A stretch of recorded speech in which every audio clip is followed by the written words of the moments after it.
Assalamu alaikum, students. Hope you are all good and in a fresh mood to study more.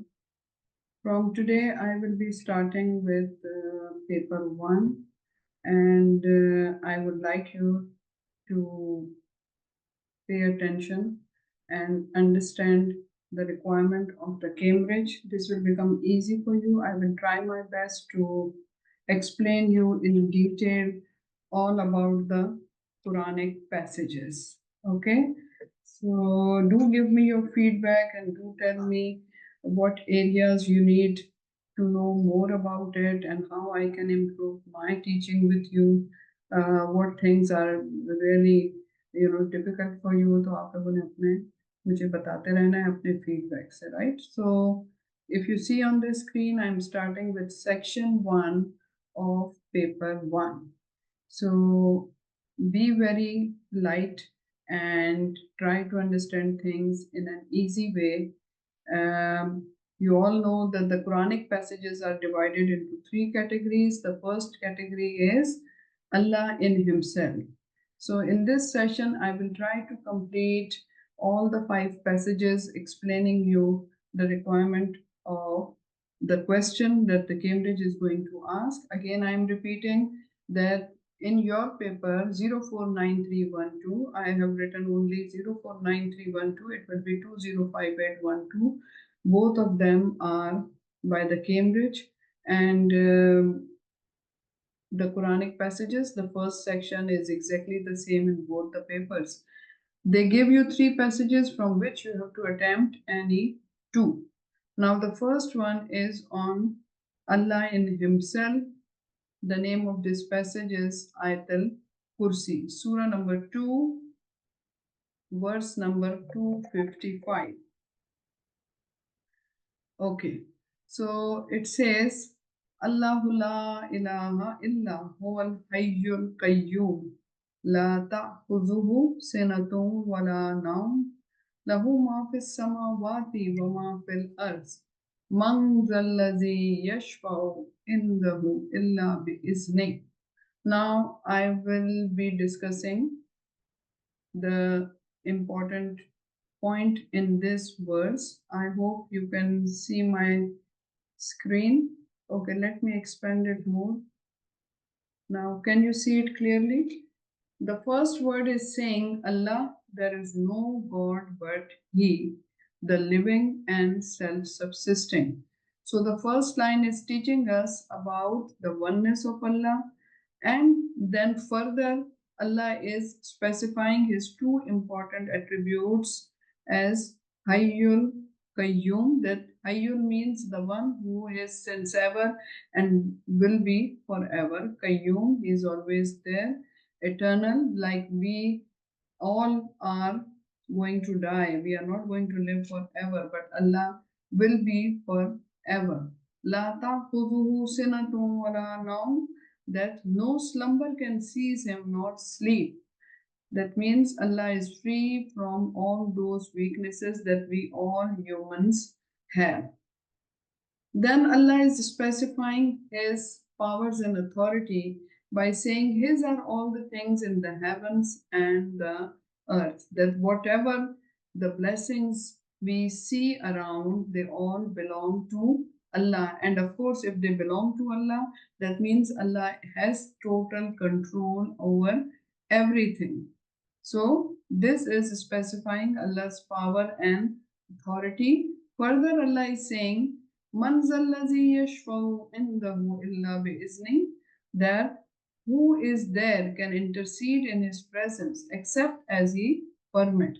It is strengthening our belief that no one in any post, any designation with any power cannot interfere in Allah's decision. Once He has decided something, it is going to happen no matter whether you are rich or you are poor. Whatever your plans are there, it does not matter. No one can interfere in Allah's plans.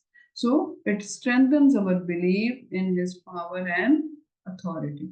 Then Allah is saying, من ذا الذي يشفع عنده إلا بإذنه يعلم ما بين أيديهم وما خلفهم ولا يحيطون بشيء من علمه إلا بما شاء وسع كرسيه السماوات والأرض ولا يؤوده حفظهما وهو العلي العظيم. It says that nor shall they compass any of his knowledge. That means that the knowledge of Allah cannot be compared with anyone in this world. The worldly knowledge is not comparable with Allah's knowledge.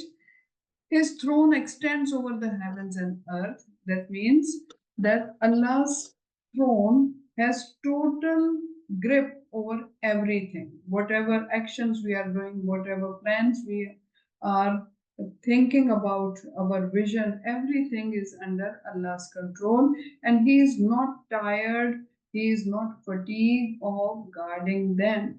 In the end, this longest verse of Surah Baqarah is concluding by the two most attribute of Allah, the Most High, the Supreme. That means Ali Yil Azim. Okay, I hope the translation is clear. Now, the important thing that I would like to say that the Cambridge will give the translation, the Arabic part, in your paper. They do not require you to repeat the words of translation. They call it paraphrasing. What do they call? Paraphrasing. So we need to avoid paraphrasing when we are attempting the two parts. Okay, so let's move to this part. A part is what are the main teachings. Now, if you wish, if you feel that it will help you, you can take a screenshot of this is just a sample of the main teaching, the A part, or I call it the knowledge part of the Quranic section, right? Now, this is particular section on the verse Ayat al-Kursi, verse number 255. Cambridge will give you the names of the numbers of the passage, but they are not going to tell you anything about the name. So you need to memorize that the verse number is 255. Now, what are the main teachings? We need to squeeze out the theme. Okay, what are the main teachings or the main theme? The passage is from Surah Baqarah. I have given you this sample answer. You can modify it as you feel according to your knowledge, read through different books, and then make up your theme. Now, if you identify the first line by writing the name of the surah, examiner is impressed. Since I'm involved in marking with the Cambridge team, so I know that the principal examiner always guide us that if the student has written, that shows his extra understanding. Okay, so this passage is from Surah Baqarah, which is the second surah of Quran. Ayatul Kursi is the longest verse of Quran and is known as the verse of throne. Now, this we have spent our time just in identifying. Now we come to the main theme. It symbolizes Allah's authority, power, and knowledge. Do you all agree that it is talking about Allah's power and knowledge? Then it is saying that revolving around the main theme of Tawheed, it impresses upon man by declaring that Allah alone is to be worshipped. Now, this concept of Tawheed is further cleared in Surah Ikhlas. I have added another reference relevant to oneness of Allah by saying in Surah Ikhlas, Allah is the one and only. You can, according to your understanding, now there is no hard fast rule, you can add any reference, preferably from the first five passages that talk about Allah's oneness. Okay. Now, this passage teaches that Allah has no weaknesses like human beings and He guards the whole universe without any helper. His knowledge is perfect and no one can interfere in His dominion. It also mentions the omnipotence and omniscience of God and uses the phrase His throne to show that He has complete authority over everything. So, this is the knowledge part. Now, let me clarify here the length of a part of Quranic section will be not more than 10 to 12 lines because we have to write according to the weightage. The weightage of each part is, when you will write two A parts, the weightage is 4 marks. Okay, so we will write 10 to 12 lines for each part. Now, depending on your writing, the line could exceed. If the writing is big, it can be more than 15, 16 lines, but if the writing is too small, it can come around to 18 or 10, 8 or 10 lines. Okay, coming to the B part. Here I want to clarify the B part, the difference between A part and B part. It says, briefly explain the importance of these themes in a Muslim's life today. That means we have to write here from the theme, the application. If I'm writing in the A part, it inculcates Tawheed, then how I can apply Tawheed in my daily life? Now, if you see this passage refreshes our belief in Tawheed and highlights the importance of the fundamental principle of Islam. What is the fundamental principle of Islam? It's Tawheed. Now, when you are talking about your daily life, you can use the word like we must. We must know that there is no room for polytheism, and no one else can hear. I think some line is missing here. I'll be doing some correction over here. And no one else can understand us, that Allah is the one who is hearing us all the time. So we must fear only Him and must stay away from evil and follow the path of Quran and Sunnah. Like, if I have a strong belief that my Allah is hearing me all the time, it will develop fear in my heart, and I will know that these two respected recorders sitting on our shoulders are recording each and everything. So it creates a feeling that I should be careful whatever deeds I am doing. My Allah is watching me. Okay? And blessed be he in whose hand is dominion and has power over everything. Again, this is optional. If you want to support your answer with more reference, you can add here. It was narrated by Abu Umama, the messenger of Allah, whoever recites Ayatul Kursi immediately after each prescribed prayer, there will be nothing standing between him and his entering paradise. Now, this is related to our daily life practice, that after every first prayer, we must recite Ayatul Kursi so that our prayer is answered. And then, one more thing, we all know that we must recite Ayatul Kursi after once we are going to bed, um, with the belief that we come under Allah's protection. So whatever example is coming to your mind, you can write about it. I'm giving you few sample. Now here I'll be teaching you explanation on the verses related to Allah and Himself. Second is Surah Anaam. Surah Anaam is the second verse of Quran, not Quran, but your Cambridge syllabus. It says, Badi'u samawati wal arz anna yakunu lahu waladun walam takun lahu sahibatun wa khalaqa kulla shay'in wa huwa bi kulli shay'in alim. Zalikumullahu rabbukum la ilaha illa huwa khaliqu kulla شيء فاعبدوه وهو على كل شيء وكيل لا تدركه الأبصار وهو يدرك الأبصار وهو اللطيف الخبير. Now look at the translation. It says, here I would like to specify that Cambridge does not entertain any Arabic in your paper because the language of your paper is English. So if you try to write Arabic with the feeling that I'll get good marks, no, it is discouraged because the language of the paper is English. To him is due the primal origin of the heavens and the earth. How can he have a son when he has no consort? What is it talking about? It is again specifying that Allah has no relations, like He has no family, He has no son or daughter, He has no wife. So, how can He have a son?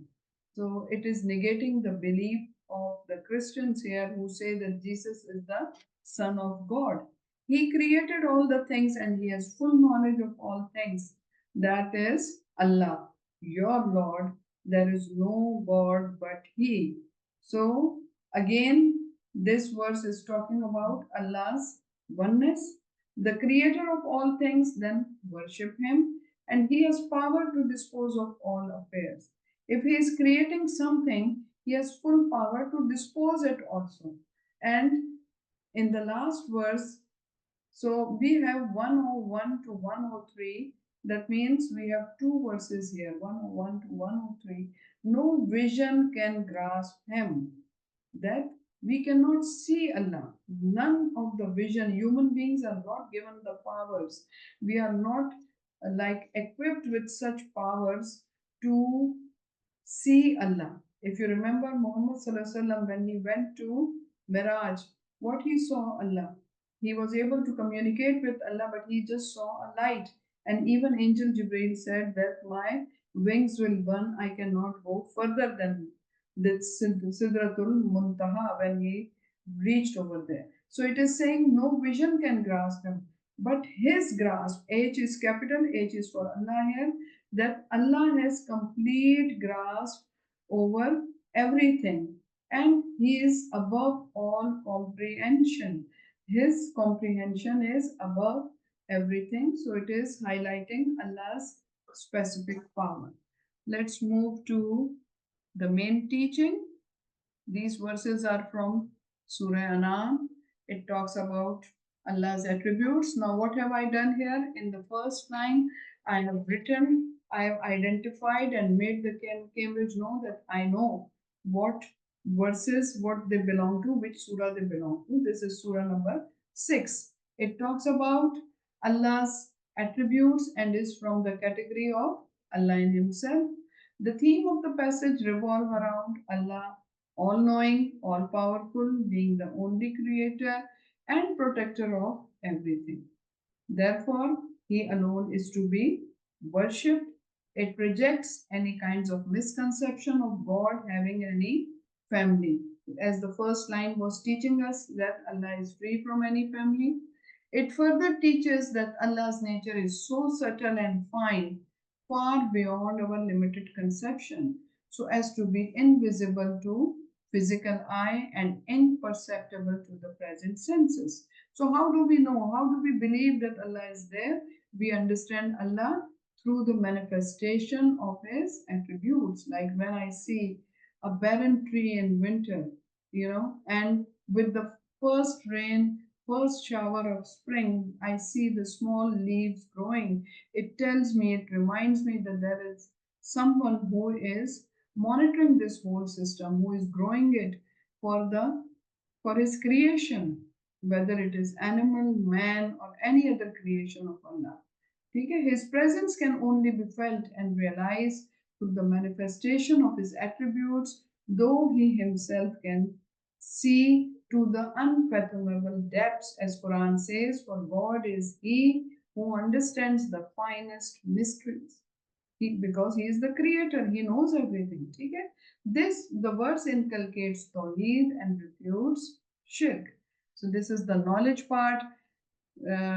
Being students, what I have noticed that students, when they try to write this knowledge part in their own words, they are not able to have the Islamiyat vocabulary. They need to have some Islamic terminology, some vocabulary that can help them to write this theme. So you need to take the help of books to write this part.